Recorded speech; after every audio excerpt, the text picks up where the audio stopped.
రీసెంట్‌గా నేను పోస్ట్ చేసిన 2 వీడియోస్‌కి మంచి రెస్పాన్స్ వచ్చింది నాకు ఇన్‌స్టాగ్రామ్‌లో. సో, నేను చాలా హ్యాపీ దానికి. అండ్ ఈ షార్ట్ వీడియోలో ఏం చూపిద్దాం అనుకుంటున్నా అంటే, మేము చూస్ చేసుకుంది బ్రిటిష్ ఎయిర్‌వేస్. సో, మాకేం ఫుడ్ పెట్టారు అనేది చూపిద్దాం అనుకుంటున్నాను. సో, మేమొచ్చేసి ఆఫ్టర్‌నూన్ 3:30కి అలా ఎక్కాము. ఫస్ట్ స్నాక్స్ అండ్ డ్రింక్స్ ఇచ్చారు. దాని తర్వాత లైక్ నైట్ టైమ్‌లో మాత్రం మాకు ఒక మెయిన్ మీల్ లాగా ఇచ్చారనమాట. సో, ఇదంతా మెయిన్ మీలే. మేము సెలెక్ట్ చేసుకుంది మాత్రం పన్నీర్ బిర్యానీ. సో, తర్వాత ఒక డెజర్ట్, ఒక బన్ సంథింగ్ డిఫరెంట్‌గా ఇచ్చారు. మీకు అన్నీ చూపిస్తాను. డ్రింక్ కూడా ఇచ్చారనమాట. టేస్ట్ విషయానికొస్తే అంత గొప్పగా ఏం లేదు. బట్ తినొచ్చు ఓకే.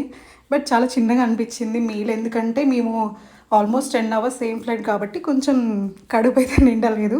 సో, దాని తర్వాత మాకు మళ్ళీ చెప్పాను కదా! సో, ఫ్రూట్స్, స్నాక్, ఒక కప్ కేక్ అన్నీ ఇచ్చారు. అండ్ ఇది వచ్చేసి మార్నింగ్ అనమాట. సో, ఎర్లీ మార్నింగ్ మేము రీచ్ అయ్యే టైం వచ్చేసి మార్నింగ్ 5:30కి. సో, ఒక 1 అవర్, 2 అవర్స్ ముందనుకుంటా. అప్పుడు మాకు ఈ చోలే భటూరే, ఒక కప్ కేక్, మళ్ళీ టీ అండ్